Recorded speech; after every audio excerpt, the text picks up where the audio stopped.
യുവജന സമ്മേളനത്തിലെ ഏറ്റവും ആകർഷകമായ എൻജൻ എക്സ്പോയുടെ കവാടം കടന്നു വന്നാൽ ഉടനെ ഇടതുഭാഗത്താണ് എല്ലാവരെയും വളരെയധികം ആകർഷിച്ചുകൊണ്ടിരിക്കുന്ന ഒരുപാട് ജനത്തിരക്ക് അനുഭവപ്പെട്ടുകൊണ്ടിരിക്കുന്ന നമ്മുടെ എഡ്യൂസൈൻ കരിയർ എക്സ്പോ ഉള്ളത്. ഈ എഡ്യൂസൈൻ കരിയർ എക്സ്പോയെ കുറിച്ച് നമ്മോട് ഇന്ന് സംസാരിക്കാൻ വെഫിയുടെ വിസ്ഡം എഡ്യൂക്കേഷൻ ഫൗണ്ടേഷൻ ഓഫ് ഇന്ത്യയുടെ ഡയറക്ടറായിട്ടുള്ള CK റഫീഖ് ചുങ്കത്തറ നമ്മോടൊപ്പം ചേരുകയാണ്. സർ, സ്വാഗതം. എഡ്യൂസൈൻ പുരോഗമിച്ചുകൊണ്ടിരിക്കുകയാണ്. എങ്ങനെയുണ്ട്? തൃശ്ശൂരിലെ ജനങ്ങൾ ഇത് ഏറ്റെടുത്തോ? അൽഹംദുലില്ലാ, നന്നായി ഏറ്റെടുത്തിരിക്കുന്നു. മൊത്തമായി ഇതിലെ ഓരോ പോയിന്റുകളെയും കൃത്യമായി അവർ ഉപയോഗപ്പെടുത്തുന്നു എന്നതാണ് ഇതിൻ്റെ ഏറ്റവും വലിയ പ്രത്യേകത. 5.0 ഫിഫ്ത്ത് ജനറേഷൻ കരിയറുകളെ തൃശ്ശൂർ ആമ്പല്ലൂരിൽ വരുമ്പോൾ നമുക്ക് കുറേ കൂടി യൂത്ത് വേർഷൻ കരിയർ ഓപ്ഷനുകളെയാണ് ഇവിടെ ക്രമീകരിച്ച് വെച്ചിരിക്കുന്നത്. നമുക്ക് എഡ്യൂസൈനിലെ ആളുകളൊക്കെ ഒന്ന് കണ്ടിട്ട് കൂടുതൽ ഡീറ്റെയിൽ ആയിട്ട് തന്നെ സംസാരിക്കാൻ തോന്നുന്നു. എഡ്യൂസൈൻ കരിയർ എക്സ്പോയുടെ അകത്തേക്ക് കടന്നാൽ കാണുന്ന എൻട്രൻസ് ആണിത്. ഈ ഭാഗത്തേക്ക് ഒരു വിദ്യാർത്ഥി കടന്നു വരികയാണെങ്കിൽ അവർ ആദ്യമായി കടന്നു പോകേണ്ട പ്രക്രിയകൾ എന്തൊക്കെയാണ്? ഇവിടെ വിദ്യാർത്ഥികൾ മാത്രമല്ല, വിദ്യാർത്ഥികളിലേക്കാൾ കൂടുതൽ യുവജനങ്ങൾക്ക് വേണ്ടിയാണ് ഇതിൻ്റെ ക്രമീകരണം ഉള്ളത്. നമുക്കറിയാവുന്ന പോലെ ഒന്നുകിൽ ഒരു ഗ്രാജുവേഷന് ശേഷം ഇരിക്കുന്ന ആളുകളായിരിക്കും ഇവിടെ വരിക, അതല്ലെങ്കിൽ രക്ഷിതാക്കളായിരിക്കും, അതല്ലെങ്കിൽ അധ്യാപകർ, മുത്താലിമീങ്ങൾ, ഉസ്താദുമാർ, അങ്ങനെ വ്യത്യസ്ത ഫോമുകളിൽ മഹല്ലുകളുടെ അത്തരം സ്ഥാപനങ്ങളുടെയൊക്കെ നടത്തിപ്പുകാരായിരിക്കുന്ന ആളുകളായിരിക്കും ഇവിടേക്ക് വരിക. അപ്പോൾ അതിൽ തന്നെ ആദ്യം നമ്മൾ ഒരു എംപ്ലോയബിലിറ്റി ചെക്കപ്പ് എന്ന അർത്ഥത്തിൽ ഒരു സ്കിൽ ടെസ്റ്റ് കൊണ്ടാണ് ഇവിടെ തുടങ്ങുന്നത്. ആപ്റ്റിറ്റ്യൂഡ് ടെസ്റ്റ് ഉണ്ട്, വിദ്യാർത്ഥികൾക്ക് തീർത്തും ഫ്രീ ആയി സൗജന്യമായി ചെയ്യാൻ പറ്റുന്ന ആപ്റ്റിറ്റ്യൂഡ് ടെസ്റ്റും അതുപോലെ സ്കിൽ ടെസ്റ്റും ഇവിടെ അവൈലബിൾ ആണ്. അതോടുകൂടി തന്നെ ഒരാളുടെ എംപ്ലോയബിലിറ്റി സ്കില്ല് എന്താണെന്ന് തിരിച്ചറിയാൻ പറ്റുന്ന വിധത്തിലാണ് ഇവിടെ നിന്ന് ആരംഭിക്കുന്നത്. ഈ പരീക്ഷകൾക്കൊക്കെ ഇവിടെ പ്രത്യേകം കൗണ്ടറുകളുണ്ട്. ആ കൗണ്ടറിലൂടെ ഈ പരീക്ഷകളൊക്കെ കടന്നിട്ട് ഒരു സ്വയം ഇവാലുവേഷൻ നടത്തിയിട്ട് വേണം മുന്നോട്ട് പോകാൻ. ഇവാലുവേഷൻ ടൂളുകളുണ്ട്. ആ ടൂളുകളെ കൃത്യമായി ഉപയോഗപ്പെടുത്തുന്ന ഒരാൾക്ക് അത് കഴിഞ്ഞാൽ നേരിട്ട് ഒരു എക്സ്പേർട്ടിനോട് കൂടെ സംസാരിക്കാനുള്ള അവസരം കിട്ടുകയാണ്. ഒന്നുകിൽ നേരത്തെ കരിയർ ഫിക്സ് ചെയ്ത, സ്വന്തം കരിയർ ഫിക്സ് ചെയ്ത, അതല്ലെങ്കിൽ മക്കളുടെ കരിയർ ഫിക്സ് ചെയ്ത രക്ഷിതാക്കൾ, അതല്ലെങ്കിൽ യുവാക്കളായിരിക്കും ഇവിടെ ഉണ്ടാവുക. അവരുടെ അങ്ങനെയെങ്കിൽ അവർക്കിനി തുടർ പഠനത്തിന് ചിലപ്പോൾ 10ാം ക്ലാസ്സിൽ നിർത്തിയവരുണ്ടാവാം, അതല്ലെങ്കിൽ +2 നിർത്തിയവരുണ്ടാവാം, ഡിഗ്രി കഴിഞ്ഞ് നിർത്തിയവരുണ്ടാവാം, ഫിനിഷിംഗ് ആയിരിക്കും ആവശ്യം ഉണ്ടാവുക. ഇങ്ങനെ തുടങ്ങി പ്രായം ഒരു പ്രശ്നമേ അല്ല. തുടർന്ന് പഠിക്കുന്നതിന്, നല്ല കരിയർ സെറ്റ് ചെയ്യുന്നതിന്, നല്ല വലിയ സാലറി കിട്ടുന്നതിന് പ്രായം തടസ്സമേ അല്ല. എത്ര പ്രായത്തിലും പഠിക്കാൻ പറ്റുന്ന ഫിനിഷിംഗ് കോഴ്സുകളെ കുറിച്ച്, അതുപോലെ അവരുടെ സാമ്പത്തിക സ്രോതസ്സുകൾ, മദ്രസകൾക്ക് ശേഷം പിന്നീട് എന്തൊക്കെയാണ് അവരുടെ സാമ്പത്തിക സ്രോതസ്സുകൾ ഉണ്ടാക്കാൻ പറ്റുക എന്നതുൾപ്പെടെയുള്ള സാധ്യതകൾ ഇവിടെ ലഭ്യമാവും. ഇതൊക്കെ കാണുന്നത് ഇൻഡിവിജ്വൽ കരിയർ കൗൺസിൽ ആദ്യം ഏറ്റവും ഫസ്റ്റ് നമുക്ക് ഉണ്ടാവുക ഇതിൻ്റെ ഓഫീസ് സിസ്റ്റമാണ്. ഇതിൻ്റെ തീർത്തും വർക്കിംഗ്, ഇതിൻ്റെ ഒരു ടയർ എന്ന് പറയുന്നത് ശരിക്കും ഈ ഓഫീസ് സിസ്റ്റത്തിൻ്റെ ഭാഗമാണ്. അത് കഴിഞ്ഞ് നേരെ അവർ വരുന്നത് ടെസ്റ്റ് കൂടി കഴിഞ്ഞാൽ പിന്നീട് കരിയർ ഉറപ്പിച്ച, സ്വന്തം കരിയറോ അതല്ലെങ്കിൽ മക്കളുടെ കരിയറോ ഒക്കെ സെറ്റ് ചെയ്ത ഒരാളെ സംബന്ധിച്ചിടത്തോളം അവർക്ക് ആ റൂട്ടിലെ ഹയർ എന്തായിരിക്കും എന്നാണ് അവർ ആലോചിക്കുക. ഗ്രാജുവേഷന് ശേഷം, പോസ്റ്റ് ഗ്രാജുവേഷന് ശേഷം, അതല്ലെങ്കിൽ പോസ്റ്റ് ഡോക്ടറൽ ഫെലോഷിപ്പിലേക്കോ PhD-യിലേക്കോ ഒക്കെ പോകാൻ ആഗ്രഹിക്കുന്നവർ, അതല്ലെങ്കിൽ അവർ ഒരു എംപ്ലോയർ ആണെങ്കിൽ, അല്ലെങ്കിൽ ഒരു തൊഴിൽ കൊടുക്കുന്നയാളാണെങ്കിൽ, അതല്ലെങ്കിൽ തൊഴിൽ ക്രമീകരിച്ചു കൊടുക്കുന്നയാൾ, തൊഴിൽ അന്വേഷിക്കുന്നയാൾ, ഇതിന് മുഴുവൻ അതാത് മേഖലയിൽ ചെന്നുകൊണ്ട് അതിൻ്റെ ഉയർന്ന തലങ്ങളെ നമുക്ക് സെറ്റ് ചെയ്ത് കൊണ്ടുപോകാൻ കഴിയുമെന്നതാണ് ഇതിൻ്റെ സ്പെഷ്യാലിറ്റി. അങ്ങനെ ടെസ്റ്റുകൾ കഴിഞ്ഞു. അത് കഴിഞ്ഞ ശേഷം ഇൻഡിവിജ്വൽ കൗൺസിലിങ്ങിനുള്ള അവസരങ്ങളൊക്കെ കഴിഞ്ഞു. ഞാൻ ശ്രദ്ധിച്ചൊരു കാര്യം, ആദ്യമായി വരുമ്പോൾ തന്നെ സ്വാഗതം ചെയ്യുന്നത് പുതിയ കാലം എന്നാൽ എത്ര പുതിയത്, AI ഒരു അനിവാര്യതയാണെന്നുള്ളതാണ്. ഇവിടെ സാധാരണ AI കാലം എന്ന് പറയുന്നത് മക്കൾ ഇനി എന്താ പഠിക്കേണ്ടത്, അല്ലെങ്കിൽ ഞാൻ എന്താ പഠിക്കേണ്ടത് എന്നായിരിക്കും കുട്ടികൾ ആലോചിക്കേണ്ടാവുക. പക്ഷേ മക്കളുടെ പഠനം എങ്ങനെയായിരിക്കണം, അതുപോലെ നമുക്കും ഈ കാലത്ത് എത്ര വയസ്സായാലും, 35 വയസ്സായാലും 40 വയസ്സായാലും 45 വയസ്സായാലും നമുക്ക് ചെയ്യാവുന്ന ധാരാളം ഓൺലൈൻ കോഴ്സുകളുണ്ട്. അതിൽ പലതും AI ലോകത്തെ ക്ലബ് ചെയ്തുകൊണ്ടുള്ളതാണ്. അത്തരം സാധ്യതകൾ മുഴുവൻ നമ്മളിവിടെ ആരംഭിക്കുകയാണ്. അപ്പോൾ പുതിയ കാലം മാറുമ്പോൾ യുവാക്കൾ എങ്ങനെയായിരിക്കണം, അധ്യാപകർ എങ്ങനെയായിരിക്കണം, മുത്താലിമീങ്ങളായിരിക്കുന്ന ആളുകൾ എങ്ങനെയായിരിക്കണം, അതുപോലെ പിന്നെ മുഅല്ലിമീങ്ങളായിരിക്കുന്ന ആളുകളുടെ ക്രമീകരണങ്ങൾ എങ്ങനെയൊക്കെ കൊണ്ടുപോകാൻ പറ്റും, ഇപ്പോൾ ഉപയോഗിക്കുന്ന ടൂളുകൾ എങ്ങനെയൊക്കെ മദ്രസകളിലേക്ക് ഉപയോഗിക്കാൻ പറ്റും, നമുക്ക് അങ്ങനെ തുടങ്ങുന്ന പുതിയ കാലത്തെ മുഴുവൻ ടൂളുകളും എങ്ങനെയൊക്കെ പഠനാവശ്യത്തിന് ഉപയോഗിക്കാൻ പറ്റുമെന്ന ഒരു ചിത്രമാണ് ഇവിടെ നമുക്ക് ആരംഭിക്കുന്നത്. അതുകൊണ്ട് തന്നെ AI കരിയർ വളരെ പ്രധാനമാണ്. തൊട്ടടുത്ത് നമ്മൾ സെറ്റ് ചെയ്തിരിക്കുന്നത് സ്പെഷ്യൽ എഡ്യൂക്കേഷനുമായി ബന്ധപ്പെട്ടുകൊണ്ടുള്ള കരിയറാണ്.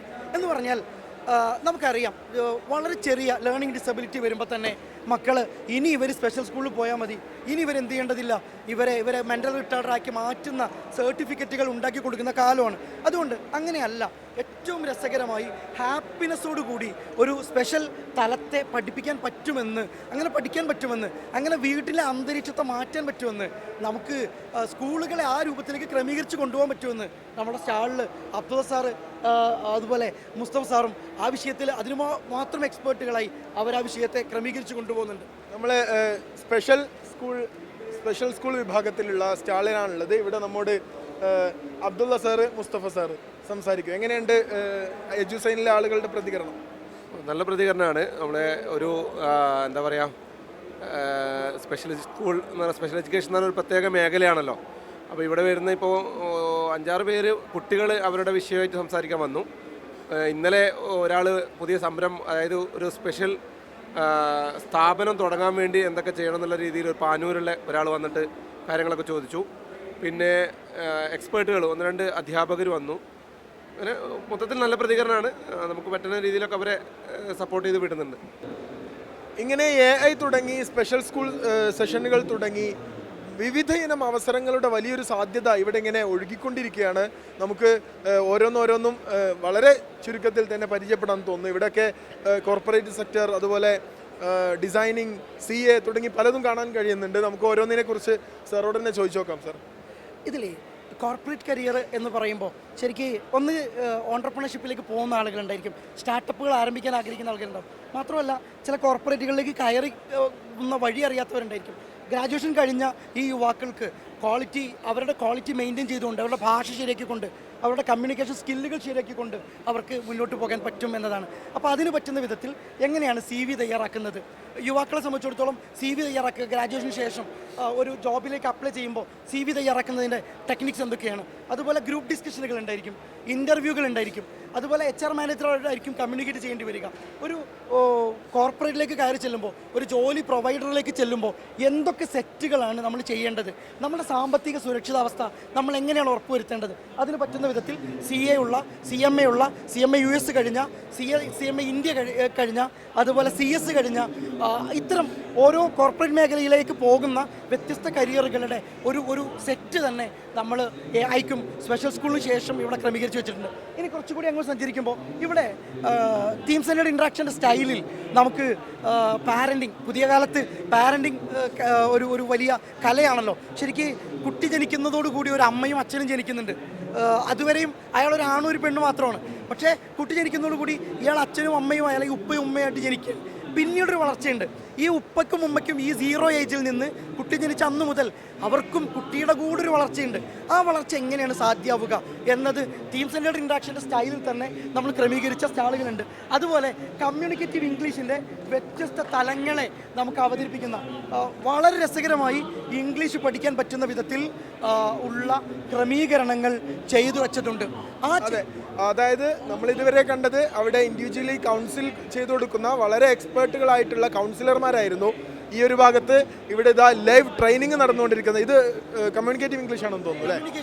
കമ്മ്യൂണിക്കേറ്റീവ് ഇംഗ്ലീഷിന് നമ്മളെ രാജീവ് സാറാണ് ഈ നമ്മുടെ വെഫിയുടെ ട്രെയിനറായിട്ടുള്ളത്. അദ്ദേഹം ഏത് പ്രായത്തിലുള്ള ആളുകൾക്കും, വളരെ കുട്ടികൾക്ക്, അതുപോലെ യുവാക്കൾക്ക്, നല്ല പ്രായമുള്ള ആളുകൾക്ക്, ആർക്കാണോ ആവശ്യമുള്ളത് അത് കൃത്യമായിട്ട് ജോലിയിലേക്ക് പോകുമ്പോൾ എപ്പോഴും കമ്മ്യൂണിക്കേറ്റ് ഇംഗ്ലീഷ് പ്രധാനമാണല്ലോ. ആ ഇംഗ്ലീഷ് സെറ്റ് ചെയ്യുന്ന നമ്മുടെ യുവാക്കളിലേക്ക് ഏറ്റവും നന്നായി കൊടുക്കാൻ പറ്റുന്ന ഒരു സാധ്യതയാണ്. അതിന് പ്രത്യേകിച്ച് പഠിക്കേണ്ടതൊന്നുമില്ല. കൃത്യമായി ഒരു നല്ല സമയമെടുത്ത് ടീം സെൻറ്റർ ഇൻട്രാക്ഷനിൽ ചേഞ്ച് ചെയ്ത് പഠിക്കാൻ പറ്റുന്ന രീതിയിലാണ് ഇതിൻ്റെ ക്രമീകരണം ഉള്ളത്. ഇവിടെ ഇതാ ലോ ഉണ്ട്, ജേർണലിസം ഉണ്ട്, തുടങ്ങി വിവിധ സ്റ്റോളുകൾ ഇവിടെ കാണാൻ കഴിയുന്നുണ്ട്. സാർ, ഇതിൽ ശരിക്ക് ജുഡീഷ്യൽ പ്ലാറ്റ്ഫോം വേറെയും അതുപോലെ ലീഗൽ പ്ലാറ്റ്ഫോം വേറെയും തന്നെയാണ് ഇവിടെ വെച്ചിരിക്കുന്നത്. എന്ന് പറഞ്ഞാൽ ഒരു വക്കീലിന് ശേഷമുള്ള കരിയർ, ആ കരിയറുകൾ എന്തൊക്കെയാണ്, വ്യത്യസ്തമായിരിക്കുന്ന പ്രാക്ടീസുകളുണ്ട്. ജുഡീഷ്യൽ തലത്തിൽ അവരുടെ എക്സാമുകളും കുറേ കൂടി ഒരു ഓർഗനൈസ്ഡ് സ്ട്രക്ചറിൽ നമുക്ക് കിട്ടുന്ന അത്തരം സാധ്യതകൾ, അതുപോലെ ജേർണലിസത്തിൻ്റെ വ്യത്യസ്ത തലങ്ങൾ. നമ്മളിപ്പോൾ പുതിയ കാലം ഇങ്ങനെ സോഷ്യൽ മീഡിയകൾ പോലെ ഓരോന്നും പുതിയ കോഴ്സുകളായി വന്നുകൊണ്ടിരിക്കുന്ന കാലമാണല്ലോ. അത്തരം കാര്യങ്ങളെക്കുറിച്ചുള്ള ഡിസ്കഷൻ്റെ ഒരു സ്റ്റൈലാണിത്. അതേസമയം നമ്മൾ തൊട്ടപ്പുറത്ത് കോർപ്പറേറ്റ് സെക്ടറിന് പറഞ്ഞ പോലെ ഇവിടെ ശരിക്ക് ഈ പബ്ലിക് സെക്ടർ അണ്ടർടേക്കിംഗ് കമ്പനികളുണ്ട് എന്ന് പറഞ്ഞാൽ മഹാരത്ന കമ്പനികൾ, അതുപോലെ നവരത്ന കമ്പനികൾ, അതുപോലെ മിനി രത്ന കമ്പനികൾ. ഇത്തരം കമ്പനികളിലേക്ക് ജോബിന് സെറ്റ് ചെയ്യുമ്പോൾ എവിടെയാണ് നമ്മൾ കമ്മ്യൂണിക്കേറ്റ് ചെയ്യേണ്ടത്, എങ്ങനെയാണ് നമ്മളതിലേക്ക് എൻട്രി കൊടുക്കേണ്ടത്, അവിടേക്കുള്ള ആപ്ലിക്കേഷനുകൾ എങ്ങനെയാണ് കൊടുക്കേണ്ടത്, അതുപോലെ HR മാനേജേഴ്സിനെ എങ്ങനെയാണ് നമ്മൾ മീറ്റ് ചെയ്യേണ്ടത്, ഇത്തരം കാര്യങ്ങളെ ഷേപ്പ് ചെയ്യുന്നതാണ് PSUCയിലെ നമ്മളിവിടെ സെറ്റ് ചെയ്തിരിക്കുന്നത്. ഇനി അതുപോലെ ആർമി, എയർഫോഴ്സ്, നേവി പോലെയുള്ള തലങ്ങളിലേക്ക് ഗ്രാജുവേഷൻ ശേഷം പോകുന്ന യുവാക്കൾ അവർ ഇനി എങ്ങനെയാണ് ആ അർത്ഥത്തിൽ പോവേണ്ടത്, നമ്മുടെ മക്കൾ അവിടേക്ക് പോകുന്നുവെങ്കിൽ അവിടേക്ക് അവരെ എങ്ങനെയാണ് ഷേപ്പ് ചെയ്യേണ്ടത് എന്നതുൾപ്പെടെയാണ് ഈ സ്റ്റാളുകളുടെ സ്റ്റൈൽ. ഇവിടെ കൗൺസിലറായിരിക്കുന്നവരൊക്കെ ആ ഇൻഡസ്ട്രിയിൽ നിന്നുള്ളവർ? തീർത്തും ആ ഇൻഡസ്ട്രിയിൽ നിന്ന് എന്ന് പറഞ്ഞാൽ അവിടെ ഏറ്റവും ഉയർന്ന പോസ്റ്റുകളിലേക്ക് എത്തിയ ആളുകളാണ്. സ്റ്റേഷൻ മാസ്റ്റർ, അതുപോലെയുള്ള ജയിലർ ഉൾപ്പെടെയുള്ള വ്യത്യസ്ത പോസ്റ്റുകളിലുള്ള ആളുകൾ തന്നെയാണ് ഇവിടെ, ഗവൺമെൻറ് പോസ്റ്റിലിരിക്കുന്ന ആളുകൾ തന്നെയാണ് അത്തരം കാര്യങ്ങളെ ഡിസ്കസ് ചെയ്യുന്നത്. കരിയർ കൗൺസിലേഴ്സ് കൂടി ചേർന്നുകൊണ്ടാണ് ഈ കാര്യങ്ങൾ സംസാരിക്കുന്നത്. ഇതേ സമയത്ത് അപ്പുറത്ത് സിവിൽ സർവീസുമായി ബന്ധപ്പെട്ടുകൊണ്ട് സിവിൽ സർവീസിലേക്ക് പോകുന്ന ആളുകൾ ആ അർത്ഥത്തിൽ അത്തരം സ്ഥാപനങ്ങൾ നടത്തുന്നത് ഉൾപ്പെടെയുള്ള കാര്യങ്ങളെ ക്രമീകരിച്ചിരിക്കുന്നു. ഒപ്പം ഉസ്താദുമാർ ഒരു നിശ്ചിത സമയം അവരുടെ ജോലിയുടെ ഭാഗമായി രാവിലെ കഴിഞ്ഞാൽ അത് കഴിഞ്ഞ് 10 മണിക്ക് ശേഷം അവർക്ക് വ്യത്യസ്തമായിരിക്കുന്ന തൊഴിൽ സാധ്യതകളിലേക്ക്, ഓൺട്രപ്രണർഷിപ്പുകളിലേക്ക്, സംരംഭങ്ങളിലേക്ക് അവർക്ക് കടന്നു ചെല്ലാൻ പറ്റും. അത്തരം കാര്യങ്ങളെ അവിടെ നമുക്ക് ക്രമീകരിക്കുന്നു. ആ കാര്യങ്ങൾ അവർക്ക് ഷേപ്പ് ചെയ്യാൻ പറ്റുന്ന, നമുക്ക് ജോലി എന്ന അർത്ഥത്തിൽ കൊണ്ടുപോകാൻ പറ്റുന്ന സാധ്യതകളെ മുഴുവൻ അവിടെ ഡിസ്കസ് ചെയ്യുന്നുണ്ട്. വിദഗ്ധരായ കരിയർ കൗൺസിലർമാരോട് കൂടെ ഇരുന്ന് തങ്ങളുടെ കരിയർ സംബന്ധിയായ എല്ലാ ആശങ്കകൾക്കും പരിഹാരം തേടുകയാണ് ഇവിടെ എത്തുന്ന മനുഷ്യർ മുഴുവൻ. ആയിരക്കണക്കിന് വിദ്യാർത്ഥികളും അധ്യാപകരും രക്ഷിതാക്കളും അതുപോലെ ഇൻഡസ്ട്രിയിലെ വിദഗ്ധരായ ആളുകളും കൂടിച്ചേർന്നിരുന്ന് വലിയൊരു വൈജ്ഞാനിക വിപ്ലവം തന്നെയാണ്, കരിയർ വിപ്ലവം തന്നെയാണ് ഈ എജുസൈൻ ഇവിടെ നിർമ്മിച്ചു കൊണ്ടിരിക്കുന്നത് എന്ന് തന്നെയാണ് നമുക്ക് മനസ്സിലാക്കാൻ കഴിയുന്നത്. ഈ അവസാന ഭാഗത്തേക്ക് വരുമ്പോൾ ഈ ഒരു 3 സ്റ്റാൾ കൂടി കാണുന്നുണ്ട്. ഇവിടെ നമുക്ക് സ്കോളർഷിപ്പുകളെ കുറിച്ച് 800-ലധികം സ്കോളർഷിപ്പുകളെ കുറിച്ച് അതിൻ്റെ ആപ്ലിക്കേഷൻ കൊടുക്കൽ ഉൾപ്പെടെയുള്ള മുഴുവൻ സാധ്യത ഇവിടെ ഡിസ്കസ് ചെയ്യുന്നുണ്ട്. ശരിക്കും രക്ഷിതാക്കളെ സംബന്ധിച്ചിടത്തോളം മക്കളെ പഠിപ്പിക്കാൻ 5 പൈസ ചിലവഴിക്കേണ്ടതില്ല. അത്രയും കൃത്യമായി ഒരു ഓർഡറിലായി പോവുകയാണെന്നുണ്ടെങ്കിൽ അത്രയും സ്കോളർഷിപ്പുകളെ സെറ്റ് ചെയ്ത് വെക്കാൻ പറ്റും. ഇതൊരു മഹലിൻ്റെ നേതൃത്വത്തിൽ, ഒരു മദ്രസയുടെ നേതൃത്വത്തിൽ, ഒരു സ്കൂളിൻ്റെ നേതൃത്വത്തിൽ ഇത്തരം സ്കോളർഷിപ്പുകളുടെ ഒരു ശില്പശാല നടക്കുകയാണെന്നുണ്ടെങ്കിൽ നമുക്ക് തന്നെ 70 ട്രെയിനേഴ്സ്, 70 സ്കോളർഷിപ്പ് മാത്രം പറയാൻ പറ്റുന്ന 70 കൗൺസിലേഴ്സ് നമുക്കുണ്ട്, 90 കരിയർ കൗൺസിലേഴ്സ് നമുക്കുണ്ട് ഈ കാര്യങ്ങൾ ഡിസ്കസ് ചെയ്യാൻ പറ്റുന്ന. തൊട്ടപ്പുറത്ത് 90 ഫെലോഷിപ്പുകൾ, വലിയ ഉയർന്ന തുക കിട്ടുന്ന ഫെലോഷിപ്പുകൾ ഇവിടെ നമ്മൾ ക്രമീകരിച്ച് വെച്ചിട്ടുണ്ട്. അത്തരം കാര്യങ്ങളെ സംസാരിക്കുന്നതിന് അതിന് എക്സ്പെർട്ടുകളുണ്ട്. ഒപ്പം എപ്പോഴും ഉണ്ടാകുന്നൊരു കേസ്, ഞാനിനി പഠിച്ചിട്ട് കാര്യമില്ല, എൻ്റെത് 10ാം ക്ലാസ് കഴിഞ്ഞു, എൻ്റെത് +2 കഴിഞ്ഞു, എനിക്കിനി 35 വയസ്സായിട്ടുണ്ട്, എനിക്ക് 40 വയസ്സായിട്ടുണ്ട്, ഞാൻ ഇനിങ്ങനെ പഠിക്കുക എന്ന് ആലോചിച്ചിരിക്കുന്ന ആൾക്കാരുണ്ട്.